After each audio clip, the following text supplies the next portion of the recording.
Bem-vindos. Boa noite também ao pessoal que nos assiste através da sala virtual. Sejam também muito bem-vindos. Vamos fazer a nossa prece para iniciar a reunião de hoje. Senhor Jesus, Divino Mestre, aqui estamos, Senhor, em Sua presença, e agradecendo primeiramente, Senhor, por mais essa oportunidade que o Senhor está nos concedendo, de podermos estar aqui, ampliando os nossos conhecimentos, Senhor, acerca do Seu Evangelho, acerca das Suas revelações. Nos auxilie, Senhor, que durante o transcurso dessa reunião possamos deixar de lado neste momento as nossas preocupações, as nossas aflições, possamos estar, Senhor, compenetrados nessa reunião, a fim de receber do plano espiritual maior as boas inspirações que necessitamos para a melhor compreensão de tudo aquilo que será abordado na noite de hoje. Continue nos iluminando, Senhor, nos amparando, hoje como sempre, que assim seja, graças a Deus. Bom, boa noite a todos mais uma vez. Hoje começamos o início do nosso encerramento. Não é isso, Toninho? Acabamos Apocalipse na semana passada, o Toninho fez para nós, e hoje iremos começar a falar sobre os ciclos. Estou aqui de cima hoje porque a gente vai utilizar um pouco o quadro, tá? Mas sintam-se como se eu estivesse aí embaixo, nada mudou. Pessoal da sala virtual, mesma coisa. Qualquer colocação, basta mandar no chat para o Wilson fazer a leitura para nós. Semana que vem o Toninho também vai usar o quadro. Nessa temporada de ciclo vai ser interessante. Bom, antes da gente iniciar, só um panorama geral rapidinho sobre o que a gente vai fazer nesses 3 dias, tá? Primeiro dia, que é o dia 1, a gente vai trabalhar a questão da fundamentação dos ciclos. Com essa divisão, a gente vai falar hoje um pouquinho, apresentar esse conceito de ciclo como lei universal. A gente vai também observar os exemplos que existem na natureza, corroborando essa ideia dos ciclos. A gente vai introduzir esse conceito do dia cósmico universal. E também a gente vai compreender que a evolução planetária ela é baseada nesses ciclos, tá? Na semana que vem, na próxima terça-feira, o Toninho vai trazer para a gente a questão dos ciclos da humanidade.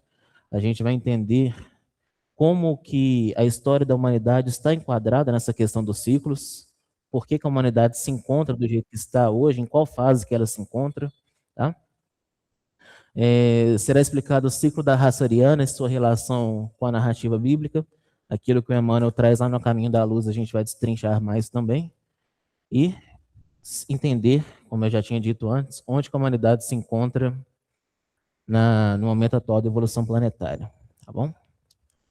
E por fim, no terceiro dia, para a gente finalizar, a gente vai trazer essas ideias, então, acerca da lógica espiritual do tempo. A gente vai trabalhar sobre a questão do tempo espiritual, não o tempo cronológico que nós estamos habituados. Vamos falar sobre como o ciclo bíblico, a chavua dentro do contexto judaico e o princípio do número 7. Nós vamos falar um pouquinho sobre o número 7 aqui hoje, mas iremos aprofundar no terceiro dia. Iremos explicar o significado, aí vocês vão entender melhor no terceiro dia, dessa alternância do 49 para 50, porque 7 vezes 7 é 49, mas 7 ciclos de 7 mais 1 não é apenas 50, é a culminância de algo maior, tá? E a gente vai fazer ainda sobre uma reflexão final sobre a questão da transição planetária, da reforma íntima, tá bom? Então essa é a proposta que nós vamos tentar abordar aí nesses 3 dias. É muito material, é pouco tempo, mas tentaremos dar conta. Boa noite, El. Wilson, agora você apresenta aquele outro, por favor? Você apresenta aquele outro arquivo, por favor? Esse se chama Proposta de Divisão das Reuniões. É aquele primeira aba lá agora. Enquanto o Wilson vai mudando ali, hoje a gente vai então começar a falar sobre ciclos, né? Antes da gente iniciar, obrigado. Você volta para a tela do slide. É o primeiro. Isso, obrigado. Antes da gente iniciar, alguém tem um hábito de aferir a pressão em casa? Graças a Deus, né? Todo mundo aqui no salão tem uma pressão muito boa, não precisa aferir a pressão, né? Mas quando vocês vão ao hospital, já aferiram a pressão de vocês? Né? Me dá um exemplo de uma pressão de vocês. Quanto, Maria Eduarda? Não, 18 não. 12 por 8 é melhor. 11 por 7. 11 por 7, tá. 11 por 7. Vocês já pararam para pensar por que é 11 por 7? Pode ser também essa questão do 110 por 70. A gente abrevia para 11 por 7. Já pararam para pensar por que a gente afere a pressão dessa forma? Esse primeiro número aqui, esse 11, chama sistólica. E o de baixo? Diastólica. Muito bem.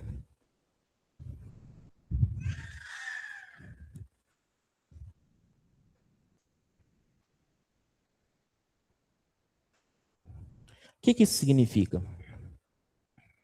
Tem mais cor aqui?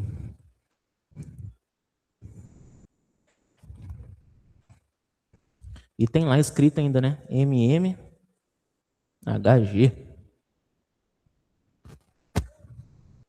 Significa milímetros por mercúrio.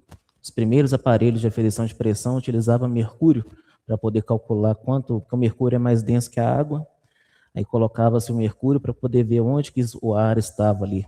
Mas isso aí já não tem importância para nós, não. Mas tem lá essas informações. O que significa essa sistólica e a diastólica? Quando a gente fala em sistólica, a gente está trabalhando com a ideia de contração.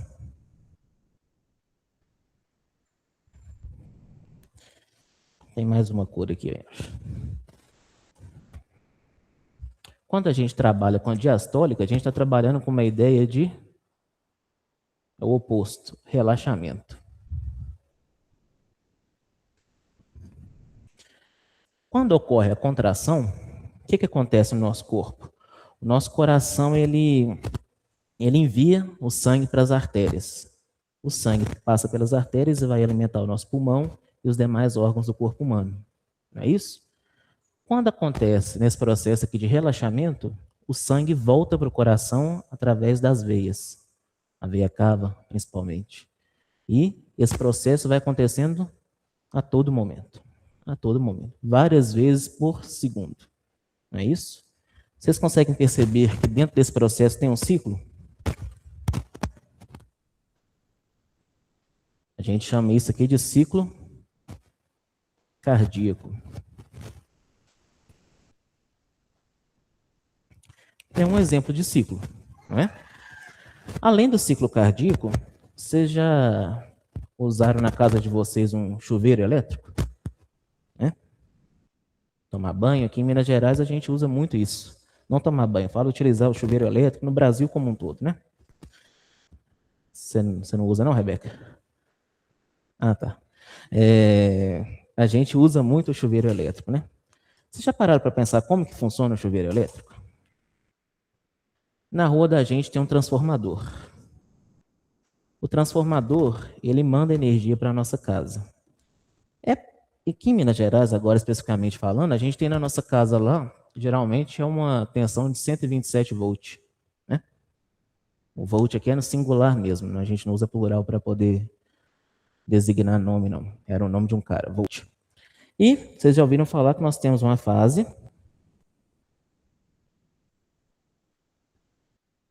popularmente o pessoal chama de positivo, né? Mas em corrente alternada a gente não trabalha com positivo. É uma fase e um neutro. Chama corrente alternada porque os elétrons ficam passando aqui da fase para o neutro. Por quê? A fase pega os elétrons, envia para o chuveiro, no caso, e o neutro faz com que esses elétrons voltem. É o caminho de retorno. Tá? O que acontece? Isso é feito, esse caminho dos elétrons, eles passando pela fase e voltando pelo neutro, é feito entre 50 a 60 vezes por segundo. Tá? Então é comum quando vocês vão comprar um aparelho elétrico, está escrito lá assim, 60 Hz. Não sei se vocês já viram. 60 Hz. Significa 60 Hz. Hertz é o nome do cara que descobriu isso. Mas o que significa Hertz? Ciclo por segundo.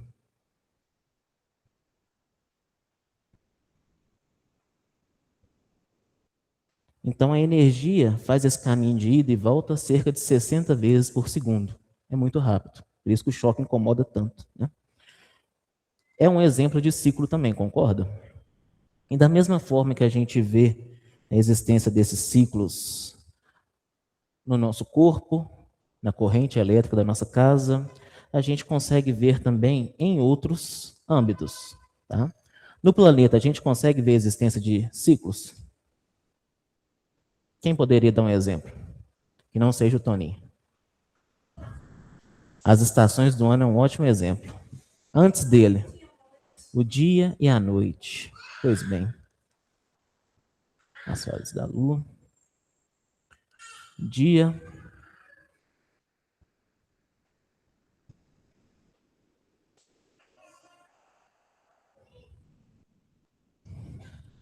o dia e a noite. Como que acontece o movimento que a Terra faz para poder gerar o dia e a noite? Não, rotação. Por quê?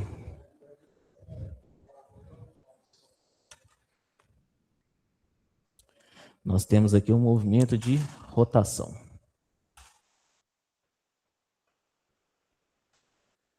Faz o dia e a noite. Como que funciona a Terra? Imagina que a Terra tem um eixo imaginário central. A Terra gira em torno dela mesma e aí ocorre esse processo de dia e noite. Por quê? Ora, uma parte do planeta vai estar voltada para o Sol e a outra oculta. Ora, a outra parte vai estar voltada para o Sol e a de cá oculta, não é isso? Boa noite, Amaro. Beleza? Então, também é um exemplo de ciclo. Por mais que eu não goste da ideia que a parte do dia acabe, o fato de eu não gostar do dia acabar vai impedir que a noite venha? Vai anoitecer da mesma forma. Chega ali por volta de 6 horas da tarde, agora no verão, mais tarde um pouco, já está ficando de noite aqui no Brasil. Então, por mais que eu não goste dessa realidade, isso não vai se alterar, tá? Vai continuar acontecendo, é algo cíclico. A natureza não deixa de fazer o trabalho dela porque a humanidade não está gostando. Sempre ocorre dessa forma. Então, esse é um exemplo também, o ciclo de rotação da Terra. Tranquilo? Além desses ciclos, só uma pergunta, quanto tempo que dura esse ciclo? Aproximadamente 24 horas, né? 24 horas. Além do movimento de rotação, a Terra também tem um movimento de, que vocês falaram? Translação. O que é o movimento de translação?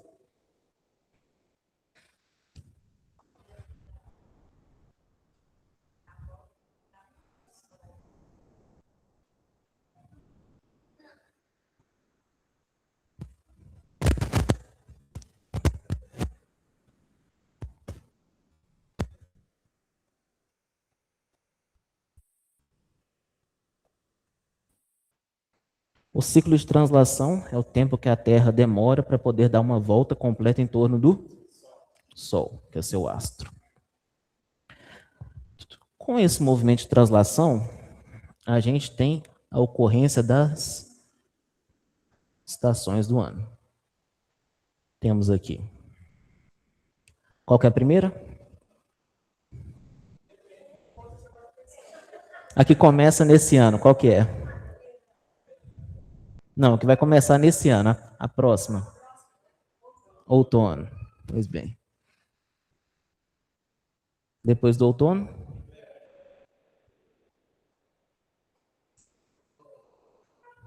Depois do inverno?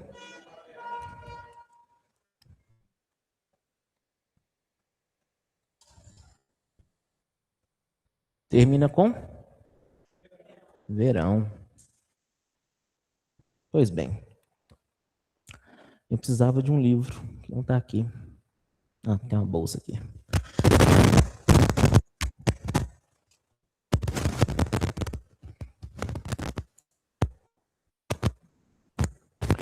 No último capítulo do livro A Gênese,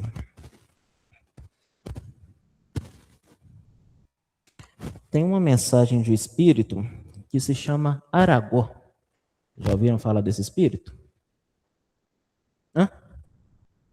Não, não é o Arigó, não. Aragó. Aragó. O Arigó é o que trabalhou aqui no Brasil. Isso. Isso. Esse espírito Aragó, ele deixa uma mensagem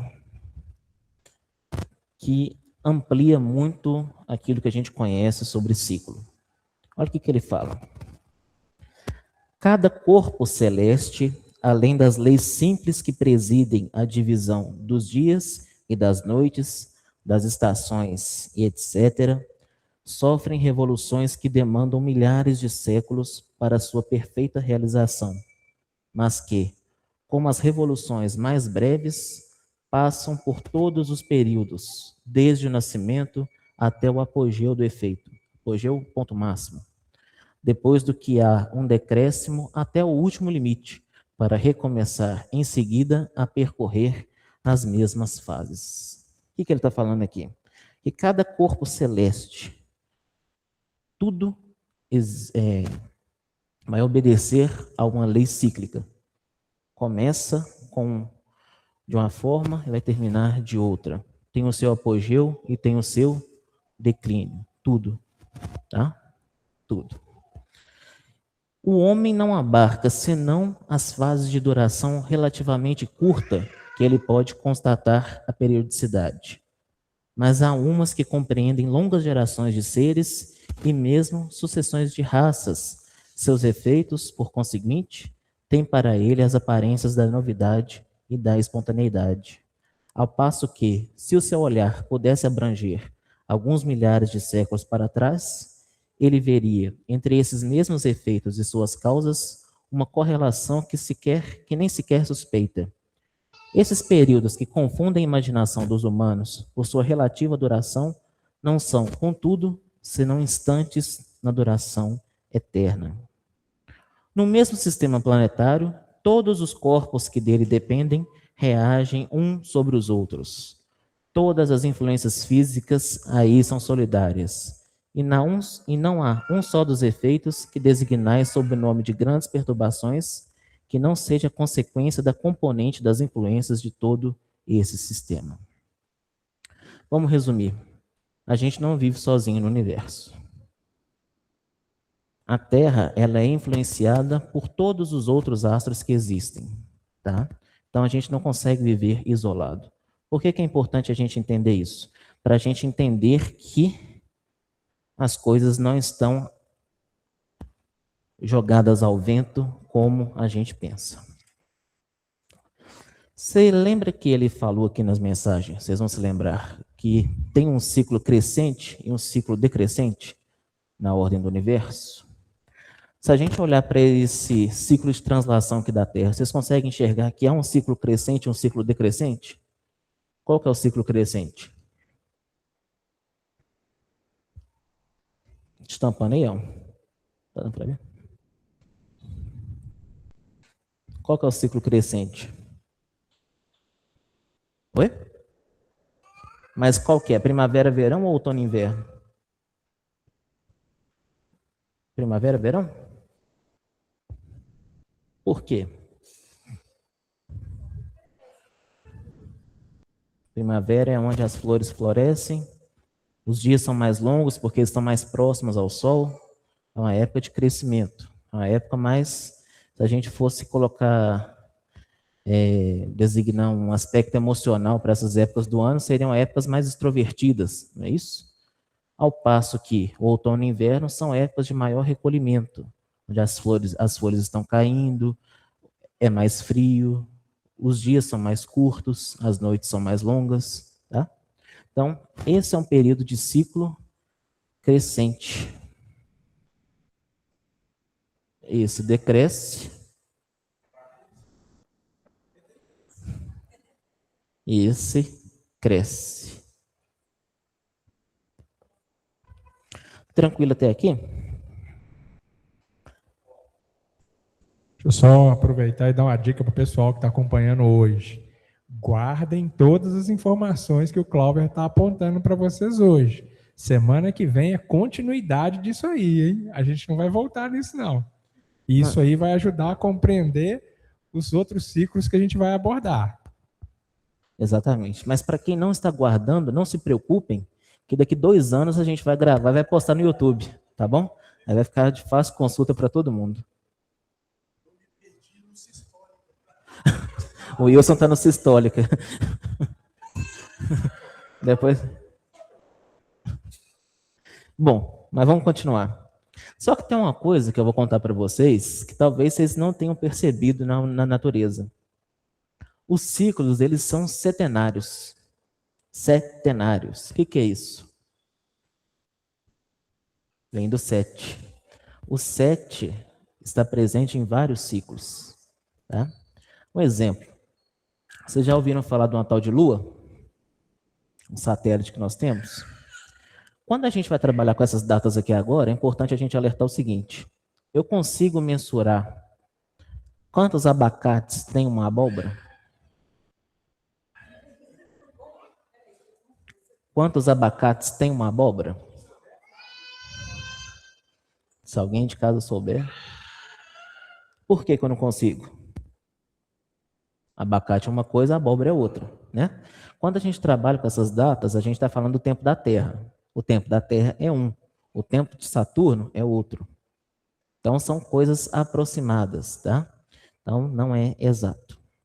Primeiro, o ciclo lunar.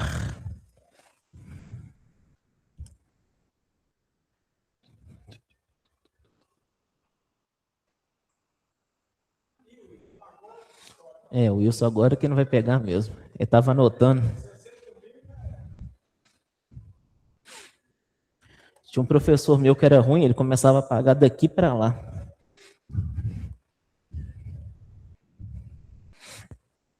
Um ciclo lunar. A Lua, o ciclo lunar, em média, dura o ciclo inteiro. 28 dias. 29, alguma coisa, tá? Aqui a gente está trabalhando com números aproximados.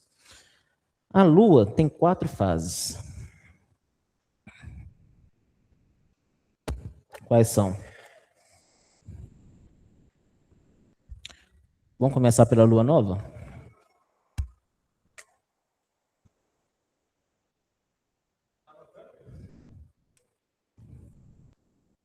Depois da nova tem a... Por que crescente? Que ela cresce, vai chegar na Lua. E depois que ela fica cheia, ela mingua, né? Então nós temos a Lua minguante.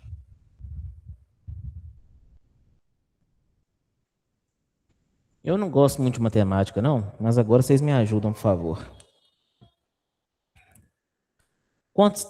Quantas fases são? 4 fases.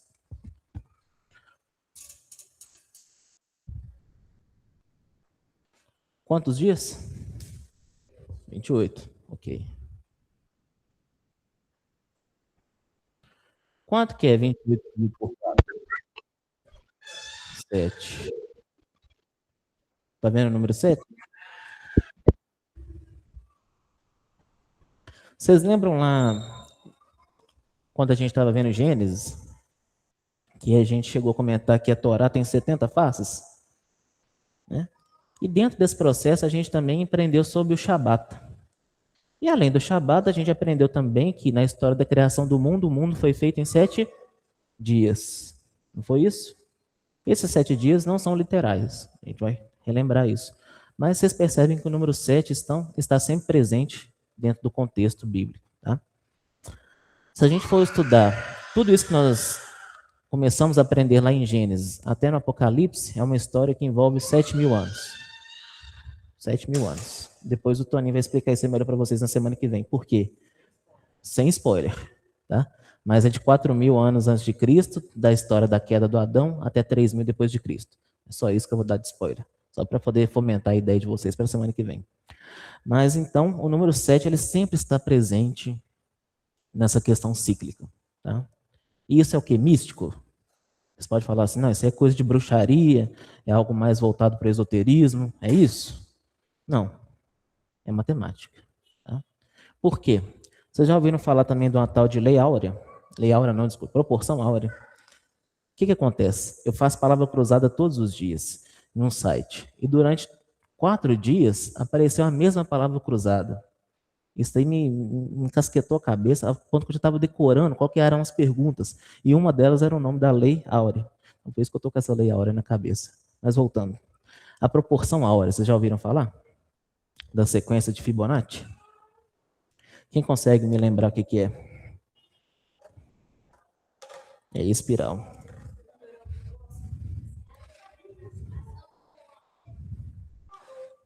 Ah, achei que você ia falar que você já tinha visto essa com laranjas. O Haroldo fala sobre isso. Eu comprei um curso do Haroldo e passou esses ciclos de Fibonacci. Acontece o seguinte, é muito tranquilo a gente entender, né? 1 mais 1, 2. 2 mais 1, 3. 3 mais 2, 5 mais 3, 8 mais 5.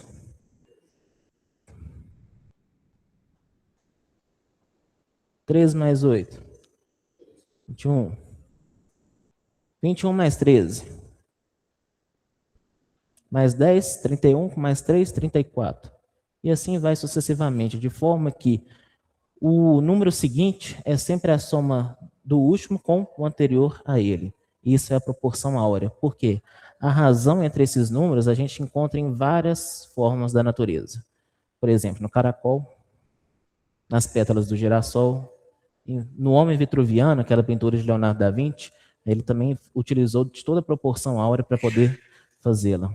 Bom trabalho, Josi. Então, a natureza tem as suas fórmulas matemáticas, tá? Inclusive, quando a gente estuda matemática, tem sempre um questionamento filosófico.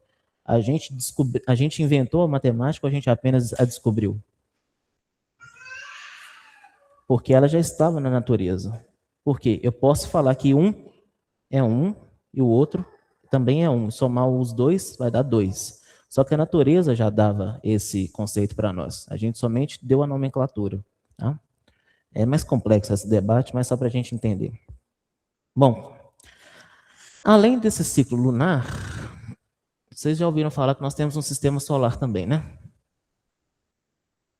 Vou contar o Sol também. Qual que é o primeiro planeta? Mercúrio. Muito bem. Segundo.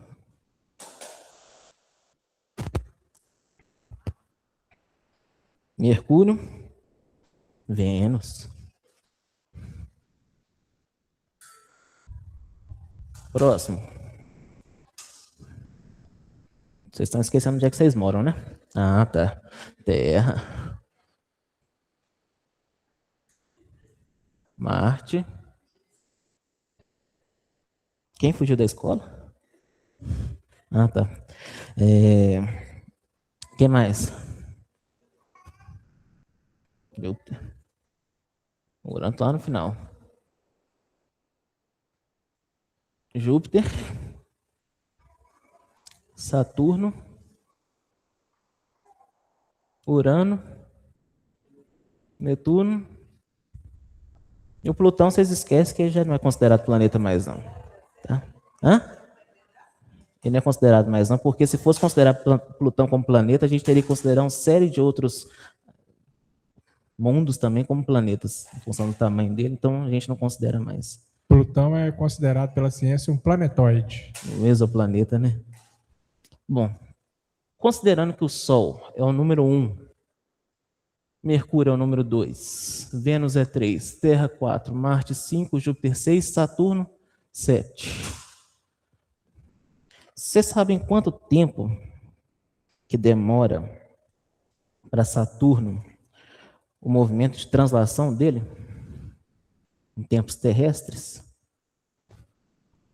Menos.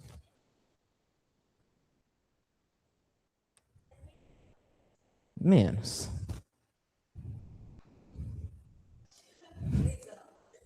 28 anos. Saturno demora 28 anos para poder dar uma volta em torno do Sol. 28 anos é múltiplo de 7 vezes 4, 28 anos. Então, mais um exemplo aqui também. O sétimo planeta demora 28 anos para poder dar uma volta em torno do Sol. A gente tem também um ciclo de Urano.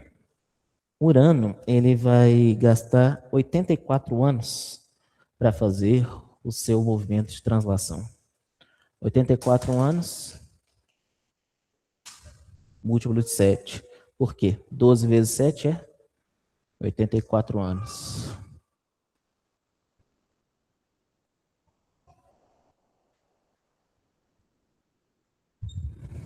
Percebem que a natureza mostra para a gente o tempo inteiro que existe uma forma na natureza, que existe uma lógica por trás das coisas?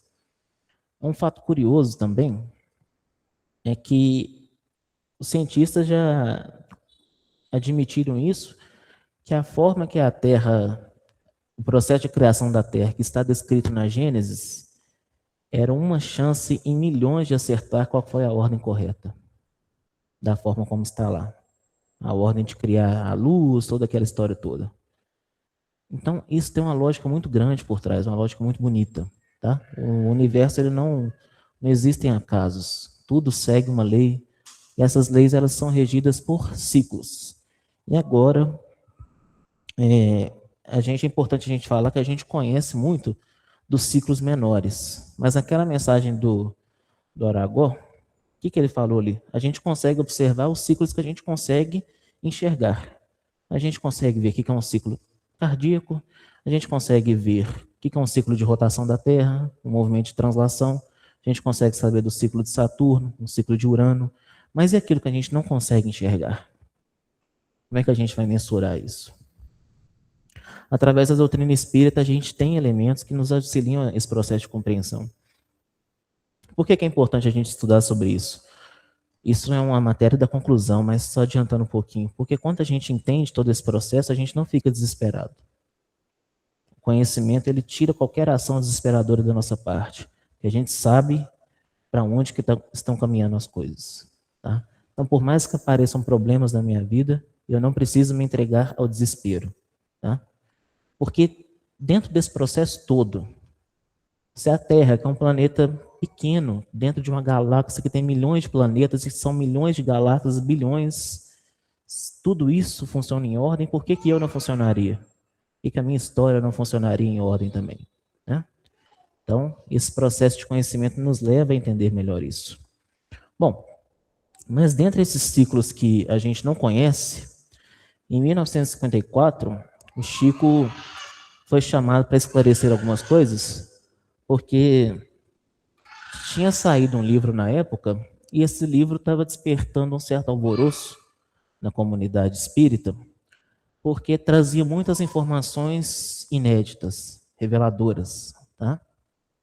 Esse livro se chama, é um livro de Ramatiz, salvo engano, era A Vida no Planeta Marte e os Discos Voadores. E aí, esse livro começou a causar grande transtorno, porque as pessoas estavam perguntando, olha, é real o que está escrito aqui? Não é real? E perguntaram então para o Chico poder esclarecer algumas coisas, algumas perguntas que eles tinham. Boa noite, Gil. O Chico então responde essas perguntas através de Emmanuel, tá? É Emmanuel quem vai responder as perguntas. Essa foi uma entrevista, essa entrevista não é uma entrevista gravada, é uma entrevista para uma revista da Legião da Boa Vontade. Foi no ano de 1954. Alguém aqui já era espírita em 54? Nem nascido? Ah, você era espírita em 54? Não lembro. Tá. Então a gente não tem ninguém que... A Heber já era. Você chegou a ler essa entrevista na época? Estava no útero. Então acho que ninguém chegou a ver essa entrevista na época não, né? Mas essa entrevista está aí na internet, a gente consegue ter acesso a ela. O Haroldo deixou essa entrevista registrada nesse livro aqui também. Chama Apocalipse, Mitos e Verdades. Tá? Primeira pergunta que foi feita para o Chico foi o seguinte, que o Emmanuel respondeu, né? Pode Emmanuel dizer-nos algo a respeito da verticalização do eixo da Terra e das transformações que esta sofrerá, segundo Ramatiz? Vou ler de novo.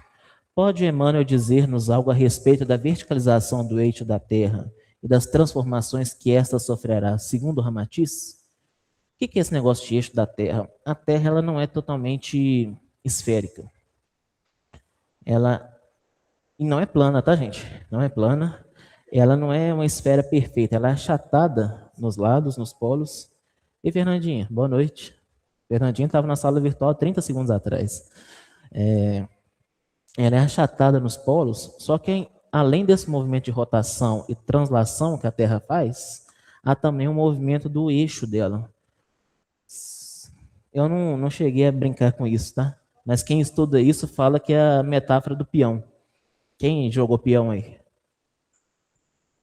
Maria Eduarda. Ah, tá. O peão, além do movimento assim, ele faz um movimento de um lado para o outro. Ele vai cambaleando, não é isso? Então, essa questão da verticalização do eixo da Terra era isso. Vamos supor, a Terra estava assim. Aí o Ramatiz falou que a Terra ficaria assim. Tá? Ia mudando. Esses movimentos realmente ocorrem. Tá? O eixo da Terra vai inclinando, vai pendendo para um lado para o outro. Mas o Emmanuel responde. Afirma nosso orientador espiritual que não podemos esquecer que a Terra, em sua constituição física, propriamente considerada, possui os seus grandes períodos de atividade e de repouso. Cada período de atividade e cada período de repouso da matéria planetária, que hoje expressa o alicerce de nossa morada temporária, pode ser calculado, cada um, em 260 mil anos. Gravem esse número. 260 mil anos. Atravessando a fase de repouso da matéria terrestre, a vida se reorganiza exatamente de novo nos vários departamentos do planeta, representando assim novos caminhos para a evolução das almas. Assim sendo, os grandes instrutores da humanidade, nos planos superiores, consideram que desses 260 mil anos de atividade, 60 a 64 mil anos são empregados na reorganização dos pródromos da vida organizada. Vamos parar por aqui?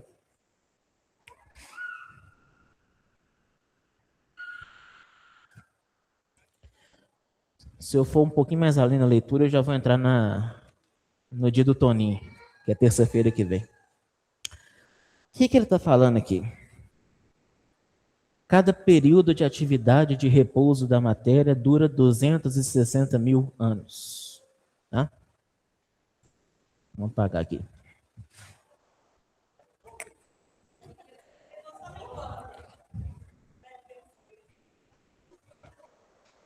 Vocês estão se perguntando em onde que nós estamos?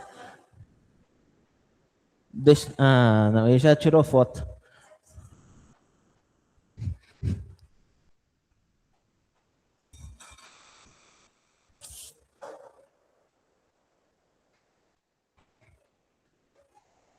Ô, Cláudio. Oi. No último dia, que vai ser a terça-feira de carnaval, nós temos aquela provinha surpresa, não é isso? Que a gente combinou? Era surpresa, né, Toninho? Era surpresa, Era né? surpresa, agora você contou. Tô dando um spoiler aqui para a turma se preparar, que aí vai ter uma prova abrangendo o período da oficina como um todo. Hã? Ah, tá, não, claro, com certeza. Sem direito à consulta.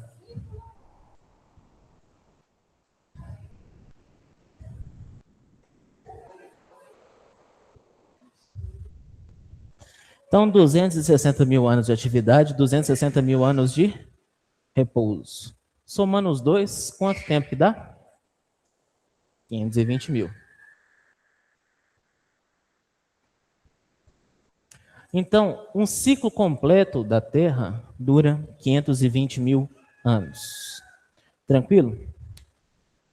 De forma que, só para a gente reforçar, cada um ciclo desses de 260 mil anos, a Terra muda.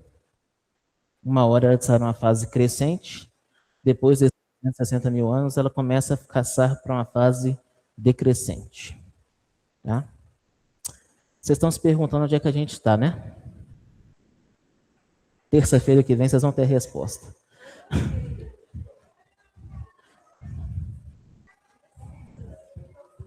A Sônia está perguntando se pode fazer a prova em dupla. Pode, você e Deus, Sônia. Ela vai estar sempre em dupla. Ela e o amigo espiritual dela. Mas um pequeno spoiler para vocês, a gente está numa fase crescente. Tá? Nós estamos nessa fase crescente. Só que, se a gente... O Haroldo, quando ele vai estudar sobre isso, o Haroldo ele fica indignado, porque ele fica pensando que tem que fazer muita prece para quem fez essa entrevista para o Chico, né? Porque ele deixou de perguntar algumas coisas muito importantes. Porque o Emmanuel falou, tá, dá 520 mil anos. Só que a gente não tem no sistema solar nenhum ciclo de 520 mil anos. O ciclo mais longo que nós temos é o ciclo de Urano, que dura 84. Olha a diferença de 84 para 520 mil. Muita diferença. E aí o Haroldo supõe que 520 mil anos seja a data que o nosso sistema solar leva para poder contornar a constelação de Andrômeda, que o Chico também vai trazer isso na resposta à entrevista. Tá? Não dá tempo da gente adentrar nessas questões aqui agora. Bom, mas o ciclo crescente, só para vocês entenderem mais ou menos, o ciclo crescente ele vai se iniciar cerca de 200 mil anos antes de Cristo. Então, o ciclo crescente, essa fase que nós estamos, inicia-se mais ou menos ali 200 mil anos antes de Cristo. Vocês são bons em matemática. Quanto que vai terminar? Mais ou menos uns 60 mil anos depois de Cristo, não é isso? Oi?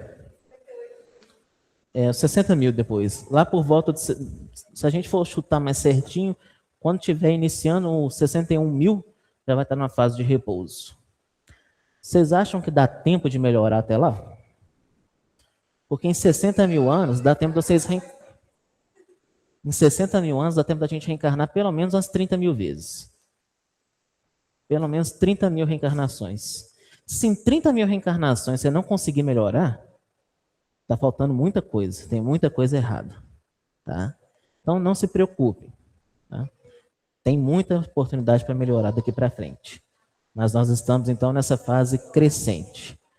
Não precisam ficar ansiosos. Dá muito tempo da gente aprender o evangelho até lá. Alguma dúvida até aqui?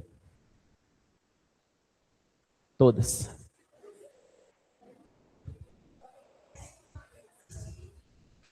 Entendeu tudo, né, Fernanda? Diga, Rebequinha.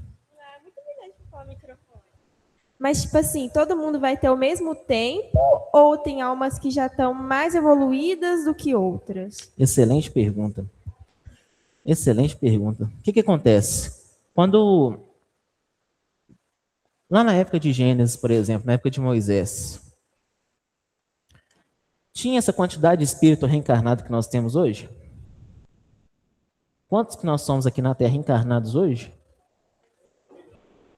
8 bilhões, mais ou menos, né? É muita gente, é muito espírito. Onde que esses espíritos estavam?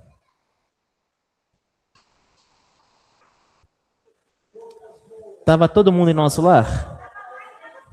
Noutras moradas, né? Estava todo mundo em nosso lar?